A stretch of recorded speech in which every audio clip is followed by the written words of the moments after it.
탈무드에 얘기해 보면 재물을 얻으려면 북쪽에 가고, 그러니까 이스라엘 북쪽은 그래도 좀 비옥한 곳이거든요.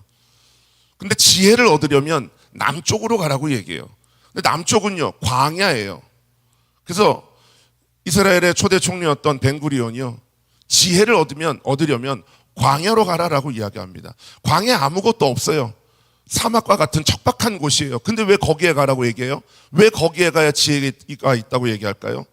세상의 풍요함과 넉넉함 속에서는요, 지혜를 추구하지 않을 수 있어요. 그냥 지금 사는 게 좋으니까, 지금 누리는 게 괜찮으니까, 아무 문제, 근심, 고민 없으니까 지혜에 대한 갈급함이 없는 거죠. 나라를 잃어봐야 나라에 대한 소중함을 갖는 것 아니에요? 건강을 잃어야 건강에 대한 소중함을 깨닫는 거죠. 물질이 없어지고 난 뒤에야 내가 물질을 잘 활용해야 될 걸 라고 생각을 하는 거죠. 우리가 이렇게 예배드리고 있지만 예배드릴 수 없는 상황이 되면 그때 내가 그 옛날 내가 그 예배할 수 있을 때 내가 이 예배 자리를 지킬 걸 하고 후회하잖아요. 참된 지혜를 가졌다고 이야기했던 사람들이 초대교회에 여럿 있었습니다. 그리고 나는 지혜가 있으니 내 말을 들으라고 말하는 사람들이 많았던 거예요. 근데 지혜가 있다고 말은 했지만 실제 삶은 그렇게 살지 않았어요. 그래서 야고보가 이 이야기를 하고 있는 거예요. 지혜가 있다고 이야기한다면 지혜가 있는 것처럼 그렇게 살아라 라고 하는 거죠. 삶으로 그렇게 보여주라고 이야기하는 것이에요. 진짜 교사냐 거짓 교사냐, 삶의 모습을 통해서 분별할 수 있다고 하는 거죠. 예수님도요, 우리에게 그렇게 이야기합니다. 거짓 선지자들을 잘 살필 수 있어야 된다고 하는 거예요.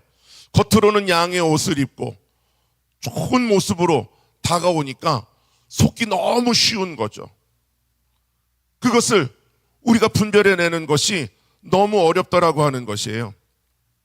심지어 예수님께서 시험당하실 때, 예수님께서 광야에서 시험당하실 때 마귀가 와서 예수님을 시험합니다. 좋은 거예요, 나쁜 거예요? 나쁜 거죠, 그렇죠? 감히 마귀가 예수님을 시험한다? 있을 수 없죠. 그런데요, 어떻게 시험한지 아십니까? 허무맹랑한 이야기 한 게 아니에요. 시편 91편에 있는 말씀에 보면 그가 너를 위하여 그의 천사들을 명령하사 내 모든 길에서 너를 지키게 하심이라. 그들의 손으로 너를 붙들어 발이 돌에 부딪히지 아니하게 하리로다. 이게 시편 91편에 있는 말씀을 누가 인용했어요? 마귀가 하나님의 말씀을 인용해서 예수님을 시험하고 있어요. 그럼 옆에서 보면 야, 마귀인데 말씀을 잘하네? 우리 유초동부 지금 말씀이 꿀송이보다 더 달다고 그랬잖아요, 그렇죠? 어제 두촌쿠 만들면서 막 그랬잖아. 네?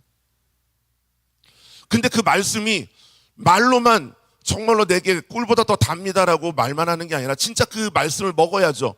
그리고 그것을 내가 경험해야죠. 그렇다고 내가 인정을 하는 거죠. 그리고 그 말씀을 붙들고 사는 거예요. 그렇게 살아갈 때 우리들의 삶이 진정 하나님의 말씀이 삶이 되는 모습이라고 하는 거예요. 삶으로 나타나는 것이 어떠냐라는 거죠. 우리의 말로, 표정으로, 행동으로, 우리가 만나는 사람들을 통해서, 우리가 가지고 있는 가치관, 추구하는 것을 통해서 우리가 어떤 마음을, 어떤 생각을 가지고 정말 말씀으로 사는지 안 사는지를 알 수 있더라라고 하는 거예요. 예수 믿는 사람인데, 하나님의 은혜를 누리며 사는 사람인데 맨날 만날 때마다 불평해요. 원망해요. 부정적인 얘기예요. 남에게 안 좋은 얘기를 일삼아요. 그러면 믿지 않는 사람이 그 사람의 모습을 보고 야, 저 사람 불평불만 많이 하니까 예수님 잘 믿는 사람이네? 라고 얘기할까요? 그러지 않죠. 그렇게 평가할 사람이 어디 있겠어요? 맨날 살면서 죽겠다 이야기하면서 인상 잔뜩 쓰고 짜증내며 살아가는 사람 보면 야, 정말 은혜 충만한 사람이네요? 그런 이야기 하겠어요? 할 수 없는 거죠. 옆에 계신 분 얼굴 보세요. 예수 잘 믿는 사람 같아요? 아니면 마지못해서 예배 드리는 것 같아요? 주무시는 분은 깨우지 마시고. 여러분, 우리의 삶이요, 그런 삶이 돼야 된다고 하는 거죠. 많은 사람들이 돈을 가지려고 하고 명예를 가지려고 권력을 가지려고 그것을 추구하며 살아갈 때 우리는 오히려 주님의 말씀을 붙들고 낮아지려고 하고 섬기려고 하고 다른 사람들에게 나누고 베풀 수 있는 삶을 살아갈 때 그 삶의 모습을 보고 야, 저 사람 정말 예수 믿는 사람이구나 라고 하는 것을 이야기하게 되는 거죠. 우리의 행동은요, 우리가 어디에 마음을 두고 있는지에 따라서 달라지게 됩니다. 어떤 분 제가 카톡을 보니까 카톡에 그렇게 글이 써 있더라고요. 돈과 몸은 마음을 따라간다. 맞잖아요. 돈과 몸은 마음을 따라가는 거예요. 마음이 있어야 돈도 쓰고 마음이 있어야, 그렇지 않아요? 네. 그래서 여러분, 우리의 마음이 어디 있어요? 마태복음 6장 말씀에 보면 내 보물이 있는 그곳에 내 마음도 있다고 그래요. 그럼 그 보물이 어디 있어야 돼요? 이 땅에 있어야 됩니까? 아니죠. 주님께 있어야 된다고 하는 것을 우리에게 알려주고 있는 거예요. 참된 진리는 분별할 수 있습니다.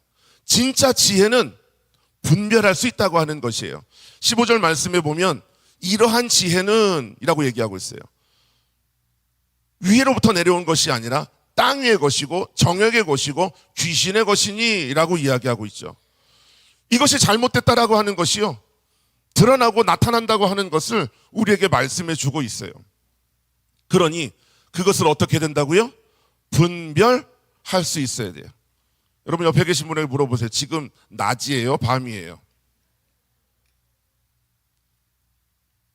자다 깬 분에게는 밤일 수도 있죠. 정신 바짝 차리고 있는 분에게는 낮일 수 있습니다. 낮인지 밤인지 분간 못하는 사람이 없잖아요. 그렇죠? 제가 아침에 일어나서 보니까 하늘이 맑았어요. 근데 좀 시간이 지나니까 하늘이 굳더라고요. 제가 지금은 보지 못했는데, 여러분 날씨가 흐려지고 구름이 많이 끼고 어두워지면 비가 오나? 그러잖아요. 그렇죠?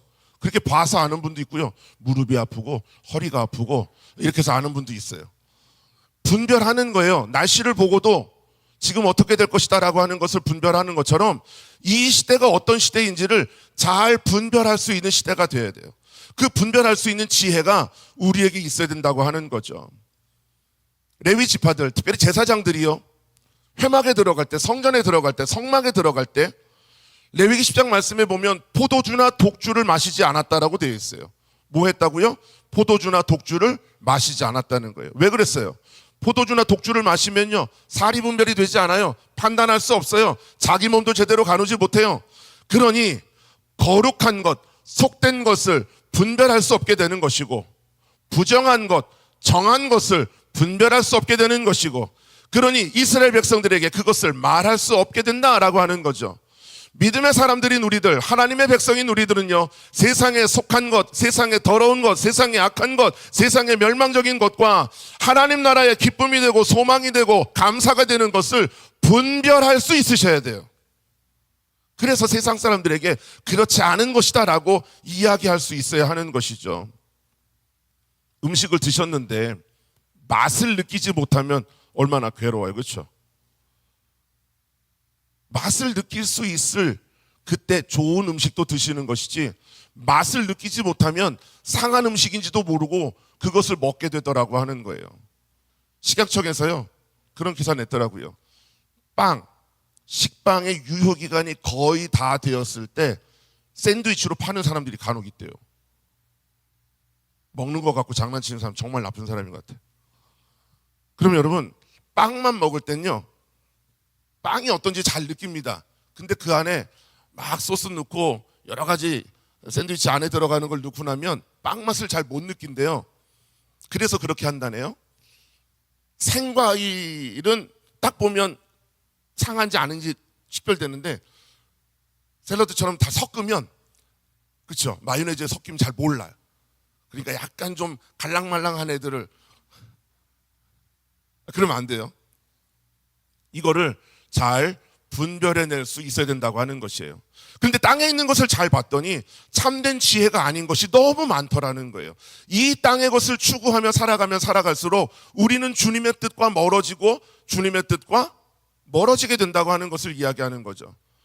자, 14절과 16절에 우리의 마음속에 독한 시기, 다툼, 진리를 거슬려 거짓말하는 것이 있느냐라고 하는 것을 돌아보라는 거예요. 그 시기와 다툼이 있는 곳에는 혼란과 악한 일들이 있다고 하는 거죠.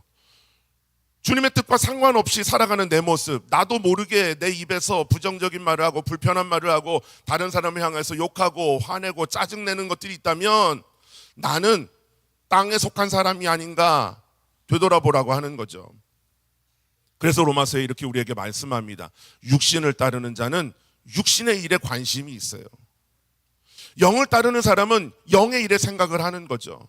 지금 소돔과 고모라가 멸망하면서 롯과 그 가족들이 아브라함의 기도를 들으신 하나님께서 그들을 건져내시고 있는데 롯의 처는요, 어디를 봤어요?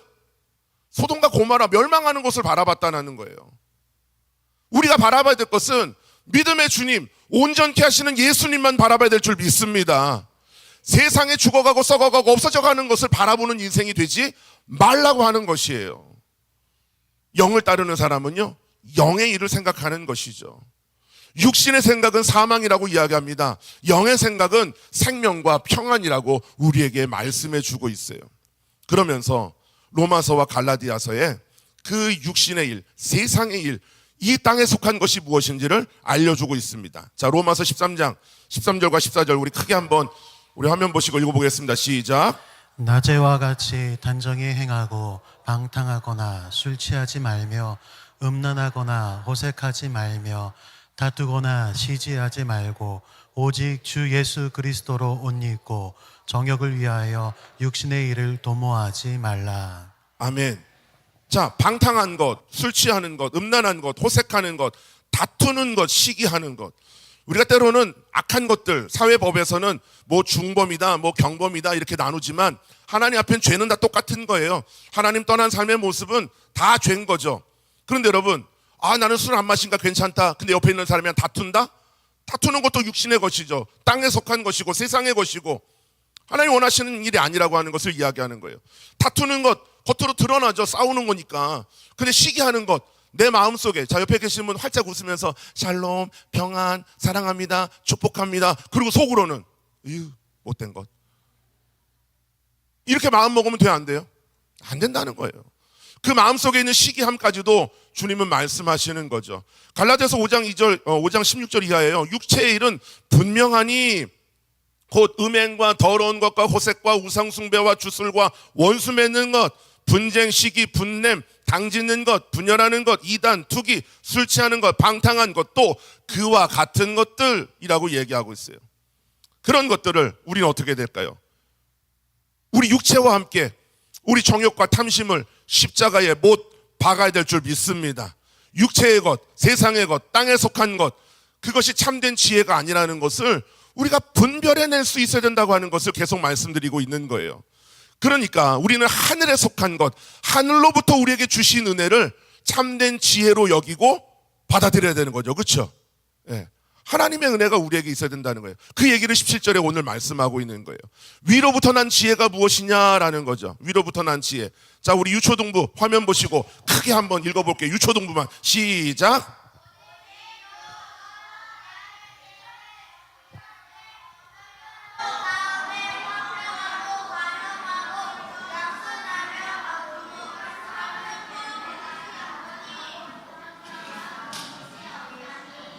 네, 말씀은 유초등부 아이들이 읽었는데 속은 부모들이 터지고 있어요.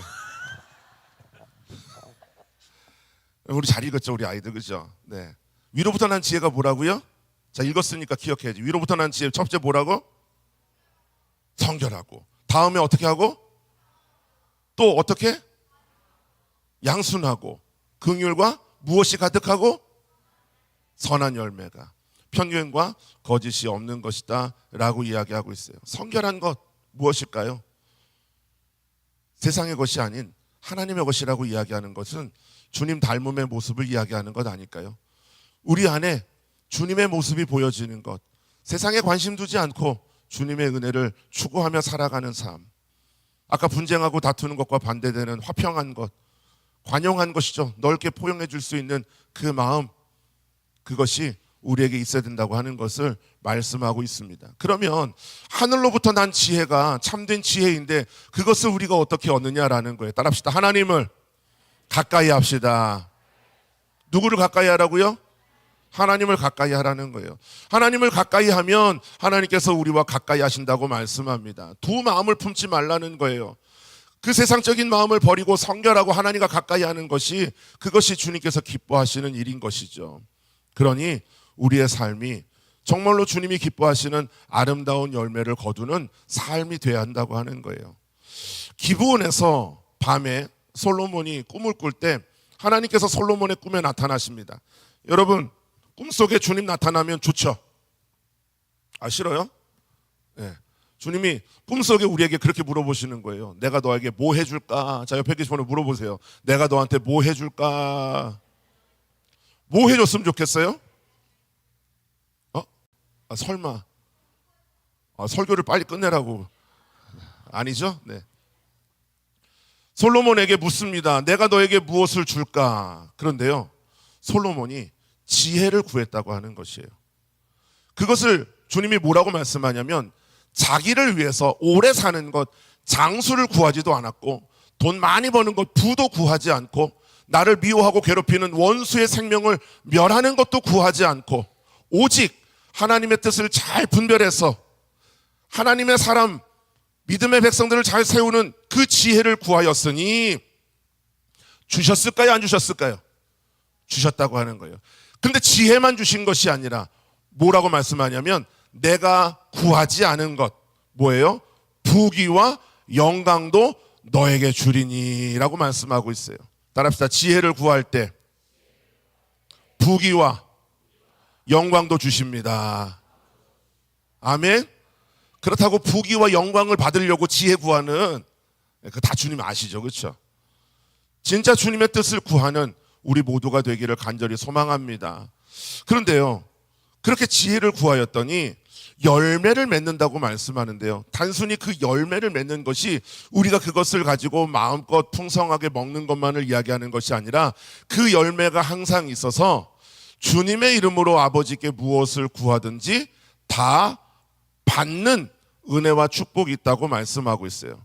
열매가 항상 있어서 기도할 때 응답받는 삶, 다시 말하면 하나님의 지혜를 가지고 있을 때 하나님의 뜻을 분별할 수 있게 되고, 하나님의 뜻을 분별할 때 하나님께서 원하시는 것을 구하고 기도할 때 우리의 삶에 하나님이 부어주시는 은혜와 축복을 누릴 수 있게 된다라고 하는 것을 우리에게 말씀해 주고 있는 거죠.